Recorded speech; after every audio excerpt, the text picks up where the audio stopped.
होती जाएगी। तो जो प्लानर कॉन्फ़िगरेशन है हमारे पास जो सिंपल कार्बोकेटाइन की, ठीक है, उसको हम दो तरह से कंफर्म कर सकते हैं। एक NMR एनालिसिस से हो सकता है और एक IR स्पेक्ट्रा से हो सकता है, यानी कि न्यूक्लियर मैग्नेटिक रेजोनेंस से हो सकता है। और उसके अलावा इंफ्रारेड हमारे पास है, जो हमारे पास स्पेक्ट्रा होता है, उससे हम क्या कर सकते हैं, इन दोनों चीज़ को, वो जो हमारे पास कॉन्फ़िगरेशन है सिंपल कार्बोकेटाइन की, उसको एनालाइज कर सकते हैं। कुछ कार्बोकेटाइन हमारे पास स्टेबल होते हैं, उनको आइसोलेट भी किया जा सकता है और स्टडी भी किया जाता है। जो स्टेबिलिटी होती है इस कुछ इन कार्बोकेटाइन की जो हमारे पास है वो एक्सप्लेन की जाती है इन टर्म्स ऑफ रेजोनेंस। जो पॉजिटिव चार्ज हमारे पास कार्बन के ऊपर होता है वो डिस्ट्रीब्यूट होता है यूनिफॉर्मली एक नंबर ऑफ स्ट्रक्चर्स के अंदर। चले जी हम उन स्ट्रक्चर को भी डिस्कस कर लेते हैं कि वो कौन से स्ट्रक्चर है, कौन सा मालिक्यूल है, कौन सा एटम है, किधर से कहाँ हमारे पास जो है वो ट्रांसफ़र हो रही है, उसकी डिस्पर्शन हो रही है हमारे पास पॉजिटिव चार्ज की, और वो कितनी तरह की कैनोनिकल स्ट्रक्चर जो है वो बना रहा है। ये हमारा है ट्राई फिनाइल कार्बोकेटाइन, ठीक है। इसकी अगर हम कैनोनिकल स्ट्रक्चर को डिस्कस करना चाहते हैं तो उसके लिए हम क्या करते हैं, चले जी, ये वाला हमारे पास कार्बन पॉजिटिव चार्ज है और ये हमारा आ गया एक फिनाइल ग्रुप, इसके साथ हमारे पास बेंजीन रिंग अटैच है। ये हमारा आ गया दूसरा फिनाइल ग्रुप हमारे पास, ठीक है, और यहाँ पे हमारा आ गया तीसरा फिनाइल ग्रुप। अब प्रोसेस क्या होगा, किस तरह होगा कन्वर्जन, क्या चीज़ बनेगी। सबसे पहले ये वाला जो पॉजिटिव चार्ज है इसको स्टेबल करने के लिए हमारे पास यहाँ से यहाँ पाई बॉन्ड ट्रांसफ़र होगा। तो इट मीन्स कि हम कह सकते हैं कि उसके नतीजे में हमारे पास जो पॉजिटिव चार्ज है वो यहाँ बन जाएगा और बाकी जो स्ट्रक्चर है वो सारी की सारी वैसे की वैसे ही रहेगी। तो ये वाला जो कार्बन है इसके ऊपर जो है वो पॉजिटिव चार्ज ख़त्म, यहाँ डबल बॉन्ड, और उसके बाद हमारे पास जो बेंजीन रिंग है, ठीक है, वो हमारे पास क्या करेगी कि यहाँ जो है वो पॉजिटिव चार्ज बन जाएगा और यहाँ हमारे पास पाई बॉन्ड। अब ये क्या करेगा, ये वाला पाई बॉन्ड यहाँ से यहाँ शिफ्ट होगा, इस बेचारे के ऊपर क्या आ जाएगा, पॉजिटिव चार्ज आएगा। नीचे हमारे पास फिनाइल जो है वो वैसे का वैसे ही अटैच है, तो यहाँ भी फिनाइल आ गया, ठीक है, ये कार्बन आ गया, यहाँ फिनाइल डबल बॉन्ड, ये वाला जो बेंजीन हमारे पास होगा इसके ऊपर अभी फ़िलहाल हम डिस्कस कर रहे हैं। तो वो क्या होगा, यहाँ जो पॉजिटिव चार्ज आया था उसके ऊपर क्या करेगा, हमारा ये पॉजिटिव चार्ज आ गया, बॉन्ड यहाँ से हमारा कहाँ शिफ्ट हो गया, यहाँ शिफ्ट हो गया। अब इस पॉजिटिव चार्ज को स्टेबल करने के लिए ये वाला जो है हमें क्या करेगा, इसको आगे मज़ीद देगा और उसके नतीजे में हमारी जो कैनोनिकल स्ट्रक्चर बनेगी वो कुछ यू बनेगी, यानी कि एक फिनाइल यहाँ आ गया, ये कार्बन, एक फिनाइल हमारा यहाँ आ गया, ठीक है, जबकि इस फिनाइल का जो हमारे पास है वो डबल बॉन्ड बनेगा और उसके अलावा यहाँ से जो बॉन्ड शिफ्ट हुआ तो पॉजिटिव चार्ज यहाँ आ जाएगा और ये बॉन्डिंग कुछ इस तरह हो जाएगी। यानी कि एक की हमारे पास कितनी कैनोनिकल स्ट्रक्चर बनेगी, हमारे पास कितनी बनी है, एक, ठीक है, दो, तीन और चार। तो इसके अलावा हमारे पास कितनी होगी, टोटल 6 मोर कैनोनिकल स्ट्रक्चर बनेंगी। 6 जो हमारे पास है वो और कैनोनिकल स्ट्रक्चर जो है वो बनेगी।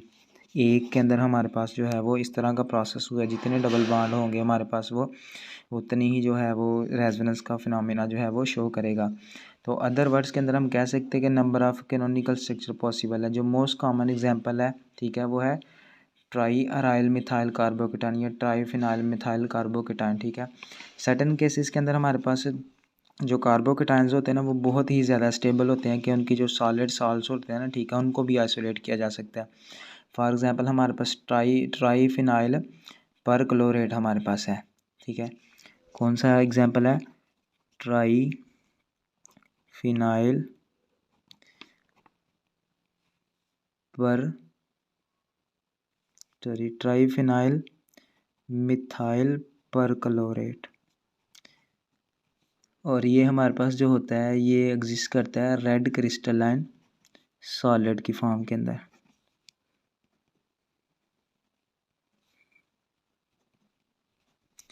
जबकि इसके अलावा हमारे पास होता है ट्रोपाइलियम ब्रोमाइड। ट्रोपाइलियम ब्रोमाइड ये आइसोलेट होता है as in the form of yellow solids, ठीक है। जो हमारे पास ट्रोपाइलियम ब्रोमाइड होता है ये एरोमेटाइजेशन से स्टेबलाइज होता है और जो ट्रोपाइलियम केटाइन होता है ये प्लेनर होता है और 6 पाई इलेक्ट्रॉन होते हैं जिस तरह बेंजीन के अंदर होते हैं। ट्राइफिनाइल मिथाइल परक्लोरेट को अगर हम डिस्कस करते हैं तो इस तरह का प्रोसेस हमारे पास बनता है। इस तरह की स्ट्रक्चर होती है इसकी, डबल बॉन्ड कार्बन, इस तरह हमारे पास है ये वाला नीचे वाला फिनाइल आ गया और ये वाला जो है इधर वाला फिनाइल आ गया, और साथ हमारे पास क्या आता है, परक्लोरेट। ये हमारे पास है ट्राइफिनाइल मिथाइल परक्लोरेट। जबकि उसके अलावा हमारे पास जो ट्रोपाइलियम ब्रोमाइड होगा उसके अंदर क्या होगा, हमारे पास है कुछ इस तरह की स्ट्रक्चर जो है वो हमारी बनेगी, ठीक है। और अंदर हमारे पास क्या होगा, पॉजिटिव चार्ज जो है वो डिस्पर्स हुआ होगा रेजोनेंस के अंदर और ये नेगेटिव होगा। तो जो ऑर्डर ऑफ हमारे पास स्टेबिलिटी होगा कार्बोकेटाइन का, उसके अंदर हमारे पास जो ट्रोपाइलियम कार्बोकेटाइन होगा ना, ठीक है, ट्रोपाइलियम का जो केटाइन होगा वो सबसे ज़्यादा स्टेबल होगा। उससे कम हमारे पास होगा ट्राइफिनाइल मिथाइल का, उससे कम हमारा होगा बेंजाइल का, और उससे कम हमारा होगा अलाइल का। तो ये हमारा प्रोसेस जो है वो ट्रोपाइलियम सबसे ज़्यादा स्टेबल क्यों है, क्योंकि इसके अंदर है 6 पाई इलेक्ट्रॉन है, जिस तरह सेम लाइक बेंजीन के अंदर होते हैं। और ट्राइफिनाइल मिथाइल का हमारे पास वो हमने रेजोनेंस ऊपर इधर भी डिस्कस किया कि वो किस तरह हमारे पास रेजोनेंस शो करता है। उसके अलावा बेंजाइल का हमने उससे पीछे डिस्कस किया, जबकि अलाइल का सबसे कम स्टेबिलिटी हमारे पास होगी। उसके अलावा हमारे पास अलाइल के बाद जब बारी आएगी तो वो हमारे पास हो सकती है, अलाइल के बाद हमारी आ सकती है टर्शरी, ठीक है, टर्शरी ब्यूटाइल कार्बोकेटाइन। टर्शरी के बाद हमारी आ सकती है आइसोप्रोपाइल, आइसोप्रोपाइल के बाद हमारी आ सकती है इथाइल की, और इथाइल के बाद हमारा सबसे लास्ट पे आ सकता है मिथाइल का। जो कार्बोकेटाइन होता है ना, वो हमारा क्या होता है, सबसे कम स्टेबल होता है। और उसकी वजह यही है कि पीछे कोई भी ऐसा ग्रुप मौजूद नहीं है जो उसको कंपनसेट कर सके। अब जो स्टेबिलिटी होती है वो कार्बोकेटाइन की, वो इंक्रीज़ होती है 2 से 3 हमारे पास रीज़न है जिनको हम डिस्कस करते हैं कि वो कौन कौन सी रीज़न जिसकी वजह से स्टेबिलिटी जो हमारे पास कार्बोकेटाइन की है इंक्रीज़ होती है। हमारे पास कब इंक्रीज़ होगी, सबसे पहला हमारे पास जब हमारे पास जो है पॉजिटिव चार्ज कार्बन जो है, ठीक है, हमारा जो पॉजिटिव कार्बन है वो कॉन्जुगेशन के अंदर होगा डबल बॉन्ड के साथ। जब ये डबल बॉन्ड के साथ कॉन्जुगेशन शो करेगा ना, ठीक है, तो उसके नतीजे में हम कह सकते हैं कि हमारा जो है स्टेबिलिटी ऑफ कार्बोकेटाइन वो ग्रेट होगी। उसकी वजह क्या, हमारे पास जो है डीलोकलाइजेशन होगी पॉजिटिव चार्ज की, डीलोकलाइजेशन ऑफ पॉजिटिव चार्ज, और ये स्प्रेड ओवर होगा हमारे पास 2 atoms instead of being concentrated on 1। एक के बजाय, एक में फंसे रहने के बजाय 2 के अंदर हमारे पास क्या होगा, स्प्रेड आउट होगा। कॉन्जुगेटेड डाइईन हमारे पास कंसंट्रेटेड सल्फ्यूरिक एसिड के अंदर स्टेबल हमारे पास अलाइलिक टाइप कार्बोकेटाइन देते हैं। चलिए हम उसको भी डिस्कस करते हैं। ये हमारे पास कार्बन, ये है हमारा कॉन्जुगेटेड डाइईन,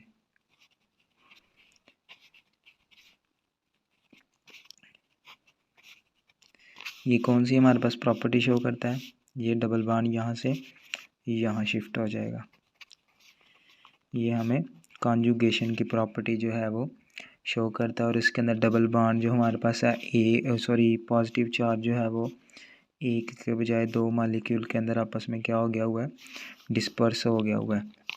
जबकि जो इसकी प्रॉपर स्ट्रक्चर बनती है वो कुछ इस तरह बनती है।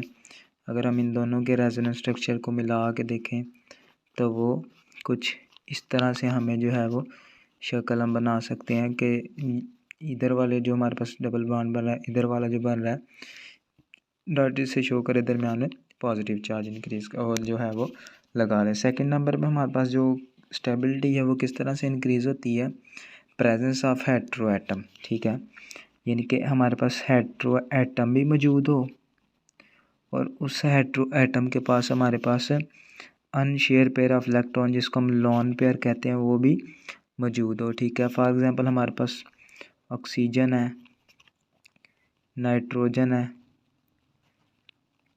हेलोजन है, ठीक है, और ये एडजेसेंट पे लगे हुए हैं किससे, कैटायनिक कार्बन के।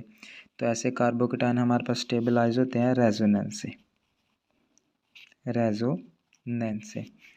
फॉर एग्जांपल ये हमारा एक ऐसा कार्बोकेटायन है जिसके साथ हमारे पास ये जो है हेटेरो एटम मौजूद है और इसके पास अनशेयर्ड पेयर ऑफ इलेक्ट्रॉन भी मौजूद है। तो ये क्या करेगा, हमारे पास उसको स्टेबलाइज करेगा, रेजोनेंस स्टेबलाइज करेगा। पॉजिटिव चार्ज खुद बेचारे के ऊपर कौन सा चार्ज आ जाएगा, पॉजिटिव चार्ज, लेकिन इस कार्बोकेटायन को क्या कर देगा, रेजोनेट कर देगा। तो जो मिथॉक्सी मिथाइल कैटायन है ना, ठीक है, ये स्टेबल सॉलिड होता है। मिथॉक्सी मिथाइल कैटायन ये हमारे पास स्टेबल सॉलिड के तौर पे हमें मिलता है और इसके साथ हमारे पास जो है वो SbF4 भी अटैच होता है।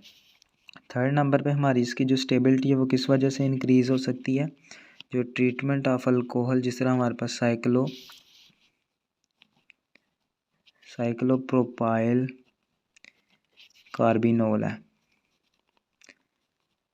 ये हमें देती है cyclopropyl methyl cation, cyclopropyl methyl carbocations. ये वाली हमारे पास कार्बिनोल है, ये हमें ये वाला कार्बोकेटायन देगी। सिमिलरली हमारे पास जो डाई मिथाइल साइक्लोप्रोपाइल होगी ना, ठीक है, और जो डाई साइक्लोप्रोपाइल, ट्राई साइक्लोप्रोपाइल, तो इस तरह हमें कैटायन जो है वो मिलते रहेंगे कॉरस्पॉन्डिंग अल्कोहल से। तो ये प्रोसेस जो हमारे पास है वो चलता जाएगा। तो इट मीन्स को जो स्टेबिलिटी होएगी हमारे पास साइक्लोप्रोपाइल कैटायन की, वो इंक्रीज़ करेगी। जितना हमारे पास साइक्लोप्रोपाइल ग्रुप लगता जाएगा ना साथ साथ, उतनी उसकी स्टेबिलिटी हमारे पास क्या होती जाएगी, इंक्रीज़ होती जाएगी। जैसे कि ये हमारे पास ये वाला ग्रुप अटैच है, इधर हमारे पास CH पॉजिटिव ये वाला ग्रुप अटैच है, और यहाँ हमारे पास क्या है, 3 जो है वो साइक्लोप्रोपाइल ग्रुप अटैच है। तो ये क्या करेंगे, उसकी स्टेबिलिटी को इंक्रीज़ करते जाएंगे।